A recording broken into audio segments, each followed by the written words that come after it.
What is the address of your emergency? 78. Help! Alien to 911 operator 618. What's the address of your emergency? 1797 Sumter Street. We're being robbed at gunpoint. No. They're following me to my house. The guns are already out. She's shooting. Okay.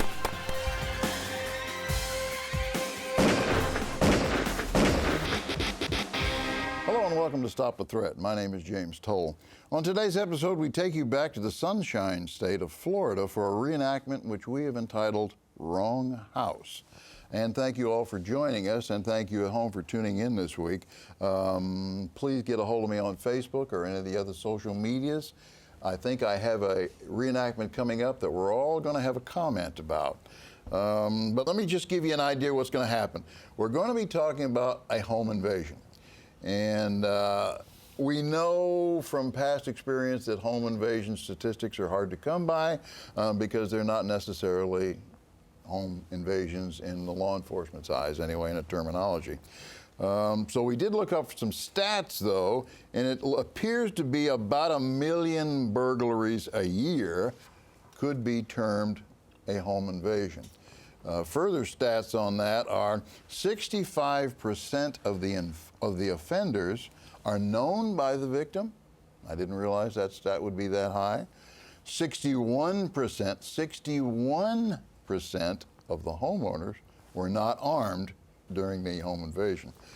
So with that in mind, let's discuss, where do we put a gun in the house? You know, I can't help but think that when you're up and you're awake, that if you're going to have a gun in the house, on you is probably the most appropriate place to have it. So you would wear it if you're awake, and in the morning you'd put it on, you're going to spend the day at home and you're going to wear it. That or keep it cached someplace safe where it's got easy access to adults in the house, but someplace that's known and it's a regular location. Well, you know, I know some guys that get up, they may spend a couple of hours in a robe. It might be a little bit difficult to do it that way. Any place else it might have been I think it depends on your situation and the members of your family. If you have little kids, if you don't have little kids, you know, I mean, and I agree with you, you know, wearing the gun all the time. You know, if you're watching TV and you're, you know, comfortable and it's late at night, but I think it's wise to have something pretty close to you, whether you have it in a lockbox or whatever you have it in. You know, Rich, I'm going to say that wearing the gun is probably, I'm going to agree with everybody, it's probably the best thing to do. I have a problem, though, because unfortunately I do have some friends that are not as pro-gun as I am. So if they were to come over, then I got an issue. You know, I mean, here he is, James, you got to wear that gun. I mean, so, you know, sometimes that's really not going to work out, and you need to find a place to have a gun close by, and I agree with that. Actually, if you have the opportunity, The Cornered Cat by Kathy Jackson. She wrote a wonderful book, and she tackles one of the situations that may occur there by saying she can take the curiosity out of children, and it's in this book, for looking for your gun. So if you're interested, certainly go and purchase that book. But there are places, some places better than others. Do you need one in every room? Well, kind of along those lines, I know I'm blind as a bat without my glasses or contacts. So I have one of those Torch judges in the nightstand. I've got a double-barrel shotgun on the other side of the bedroom. You know, I've always got my work gun in my office and a couple others here and there. But I don't have kids, so I don't have that part of the equation. All right. So you'd be the best one to come in there. You've had children. What'd you do when they were young? Well, you know, I admit this fully that I didn't set a great example, but my kids just knew not to, and we didn't have a problem with it, so I was fortunate that way. But I think when you're thinking about where you're going to put that firearm, you know, think of someplace that's safe and secure with easy access, but something that isn't so openly accessible to a small child or even house guests. Right. I've seen people put it in cabinet drawers. When we come back, we're going to pick this conversation up where we left it, because Duncan is going to tell us where he keeps his gun.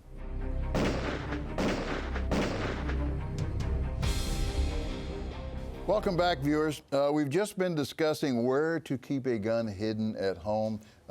If you have some ideas, I want to hear them, so get a hold of me on any of the social media outposts or email me directly. But I particularly want to ask Sergeant where he kept his at home. I had lock boxes around the house, But my kids were schooled too. I mean, the Eddie Eagle stuff when they were little girls, it was force-fed to them because there were guns in the house and they had to learn. And they were pretty responsible, but you know, kids can figure out a lot of things. And if you're really making a mystery, you don't educate them at all, I think any safe, any box, anything you have, they're probably going to get into at some point in time. Right, right. Okay, well, let's watch part 1 of Wrong House, and we'll add to this later.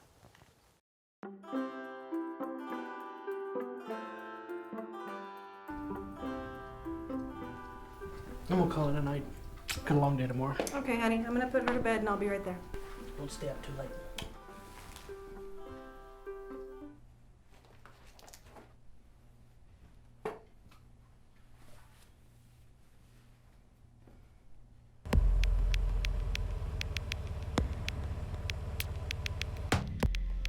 You guys ready for this?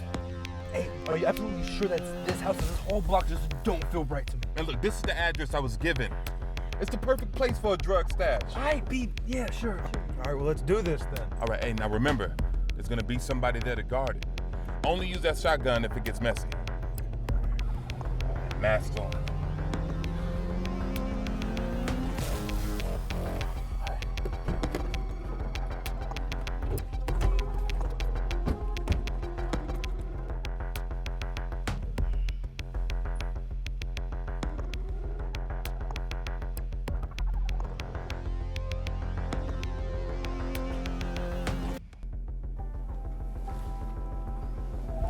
It's almost time for bed. I've got about 5 more minutes, okay? Okay.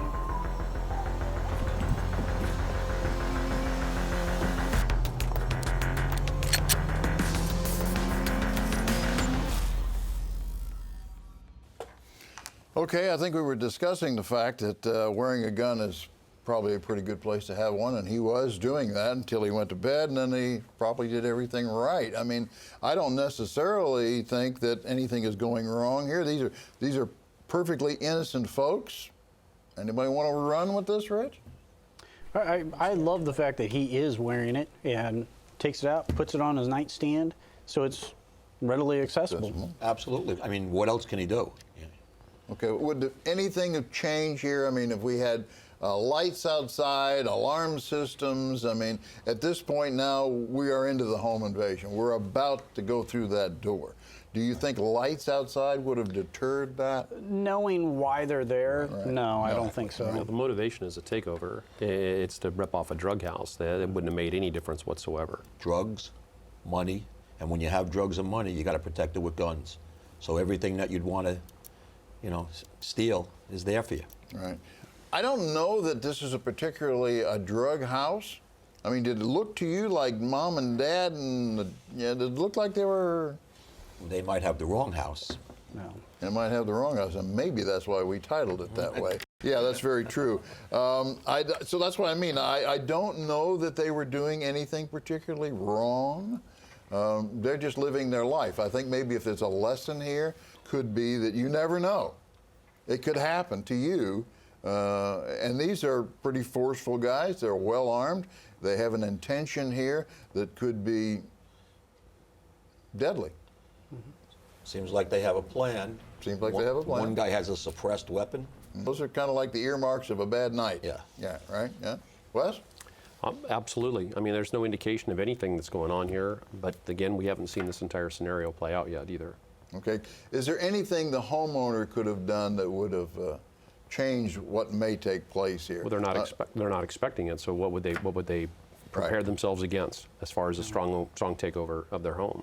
Okay, but I'm probably okay with the alarm idea, because it looks like they're going to burst through that door, and I think an alarm might be helpful at that point. Sure. I don't think Alarm. they're expensive, they're not hard to come by, The pane glass door isn't exactly the most secure thing. and that's so common. Very common. Very common, and so that they put themselves in a position where things could go south quickly, and they don't seem to have any way of preventing it except the husband is smart enough to have a gun close by. And when we come back, I'll show you part 2. Don't go away.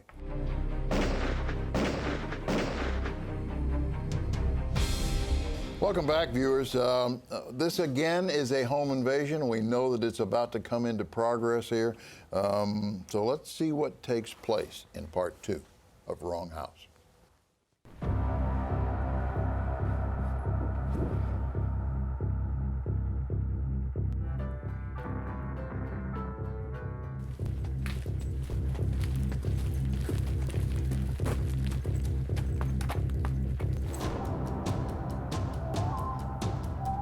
Double check your guns.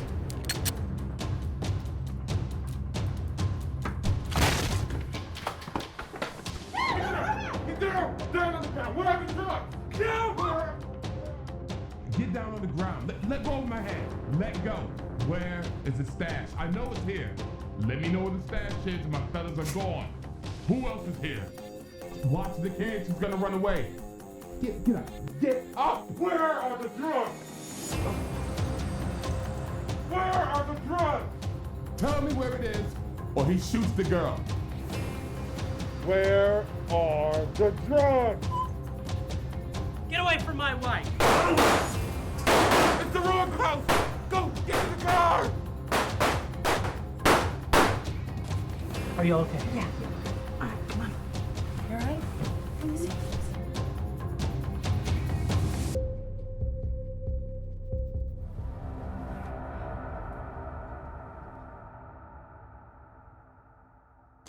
Okay, we do know that from the report, the wife was aware that the husband was armed and coming, and she felt like that was going to take place. So even though that gunfight scene seemed a little dangerous, and still does, we don't know exactly the timing and when she went down and, you know, when the guns went off. And so based upon what we know, was it a good idea to open fire with mom and the kid in the room? From a first impression? Yeah. Probably not, because you put her and that child in a crossfire right off the bat, and you've got an unexpected, unprepared thing that. And you got 3 people. Absolutely. You got 3 targets out there. And the warning, if you are going to engage, unnecessary. Get away from my wife! You know, warning when safe, no reason to alert those guys, hey, get away from my wife or anything else. If you're going to make that leap, that's a shoot situation all the way. Okay, so if Duncan was coming downstairs, in that situation with 3 armed guys, I'm 1, they're 3, they're armed, I'm not saying anything. If I'm going to make that leap to actually engage and use deadly physical force, I'm not announcing it. Is there going to be a legal issue because of that? No, there Is shouldn't be someone any going to legal. say, shouldn't you have warned them? If safe to do so. And by warning them, you've just warned 3 guys and you're 1. I agree. No, I agree. I know that I'm going to get an email that'll ask me that. That's the reason. I don't Go ahead. see I any didn't need to- legal reason to stop and give them some sort of warning. Hey, get out of the house or I'm going to shoot. No, there are 3 of them that are armed. Engage them and take them out if you It can. isn't somebody that rang the doorbell and you invited them into your home. This is somebody that forcefully kicked their way into that house. The action has already been initiated on their part. They got their warning when they came in my house. Absolutely. And they have your wife and child at gunpoint? Yeah. Now, even in my agency, our use of force policy was a warning when safe to do so. Yeah. And this was certainly not a situation that it was safe to tell anybody anything. Okay, so from the legal end, we don't think that he's done anything that would jeopardize him if he were to end up in the judicial system. No. At this Not point, at all. anyway. No. Okay. Well, the only other possibility, I'm trying to give the guy every possibility I can here, but maybe in the rehearsal, he was tipping off his wife when he said that. Get away from my wife! And she heard that, and she knew that he was there, and now she's going down. I'm stretching, I understand that. But I'm just thinking that maybe that was part of maybe a rehearsed scenario, and I have no facts to that. Well, I would hope that if you're married or you have a family at home, you're going to discuss potential situations and what do you do, and you know, is the wife armed? Does she have something somewhere in the house, or is it just the husband? You know, what if the roles were reversed? Would she be able to handle that if she were the one upstairs with the gun and he was downstairs with the child and unarmed? You know, have they communicated that? That's a good point. Okay. Okay, let's talk about this for a minute, because there are 3 armed individuals there. 3. In any other circumstance, I don't know that I would come charging into a room with 3 armed people and think that I'm going to win this gunfight. I think it's a very winnable situation. It is winnable. You have surprise. Okay, you have surprise. Surprise, violence of action, speed. The thing that kind of caught my eye too was once one of the perps is saying, where are the drugs, where are the drugs, where are the drugs? If you don't give them the drugs, your wife may be shot in the head. Yeah. You know, so, I mean, this is an untenable situation. 1 on 3 in your house with your wife and child is, you know, about as bad as it can get. And he made a decision. Yeah. The thing that I did like about once he made that leap, he went all the way, was aggressive, and, you know, didn't half step it at all. No, his initial kind of awkward bounding movements and whatnot may have looked a little goofy, but you know the fact is that he seized the initiative right off the bat, and he maintained that initiative all the way through this, which is the way to deal with a fight. Taking into consideration the crossfire that he created, which was not an ideal set of circumstances, but again, not really knowing the whole scoop, and not really having been there, it's kind of hard to go past that. But I think for what we're seeing, I think it was kind of an odd set of circumstances. Would you have followed him out the house? I would at least have made sure that they were getting out of the house and weren't coming back, especially the fact you had 3 guys here to start with. Yeah, that part bothered me, is that as soon as it seemed like they were running out, he kind of drops the gun. Okay. And he just really didn't pursue his own vigilance and just maintaining sight on that door and making sure that nobody was coming back in. His concern may have been his wife and child, and that may have been what stopped him in his tracks. I think from another perspective, not necessarily pursuing them down the street, but at least off the property to see where they're going, that all 3 left, and see if we can get a vehicle description or a license plate, something that can cause the authorities to follow up and pursue these When we guys. come back, we're going to pick that up, because I think Wes is on to something. Don't go away.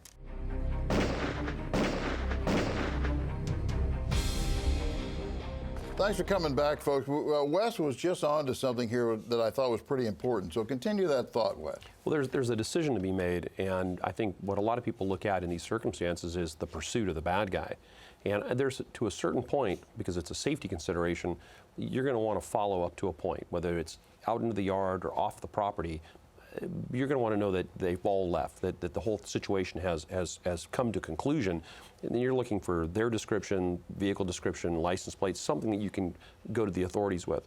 I think sometimes a poor decision is made when we want to go into a full-on foot pursuit after our aggressors, because that's really not the role that we want to take. Our job in these circumstances is the protection of our family, our home, our children. That's our primary concern. Okay, Rich, I've chased them out of the house. I've gone to the doorway. I still can reach them with a bullet, should I? No. Once they are disengaging, they're running away, and you're starting to shoot them in the back, that's when we start having legal trouble. Okay. Yeah, absolutely. Especially as a private citizen. You know, you can make a case in some jurisdictions, law enforcement wise, you got 3 guys running away, which I still believe is a stretch. And as far as pursuing them, again, I'll go back to you're 1, they're 3. Odds aren't real good. Yeah. So and hold your who's to say position. that once they get back out into the yard, who's to say that they don't collect themselves and they realize, hey, he might be coming back out. And they make a counterattack. Yeah, they're waiting for you. Yeah, I think there's a lot of variations there. So I don't know that the homeowner did anything wrong. Get away from my He wife. stood his ground with his family, gun up, or close to up, okay? If they had come back through that door, he would have had a distinct advantage, because they would have had to come through one at a time, if nothing else. So going to the doorway, you see them running to a vehicle. I like the observation part. They turn. Now, can I fire? The last guy turns. Time, Depends. distance, how far away are they? What's the potential? You still would have to think that, hey, I'm about to die here. If these 3 guys decide to light me up, I'm going to be, serious physical injury or death. Yeah. So then again, so it's the same use of force decision. Whatever decision you make, if you're going to use deadly physical force, are you or someone else in jeopardy of serious bodily injury or death. Yeah. And that's the decision you have to make and be able to articulate and justify. Okay. Another wild scenario. He's running and he's firing behind him. Are you going to return the fire? Now, Yeah, if you do, you're going to shoot him in the back. Are you going to return the fire? At that point, yes, because he's firing on you. I don't see any legal issues there. All right, let me give you a little follow-up before we get too far away. The leader of the gang was arrested at the hospital after they matched DNA from the scene, convicted of armed burglary and aggravated assault. Others have not been identified, and they are on the loose now.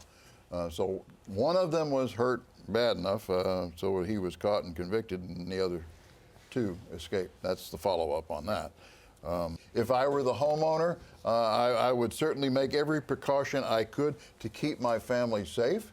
I'm happy with what he did, how he did it. Nobody was injured but the bad guy. At least one of them is caught. Who knows, the others are going to do something foolish anyway, right? And they'll probably be caught. Chasing him down the yard, I think we've established that's probably not a good idea. Everybody in favor of not a good idea? If he's returning fire as he's running, that may not be a good idea. So we got to go. I thank you very much for tuning in this week. Email me. Let me know your thoughts. Be safe, be trained, be alert.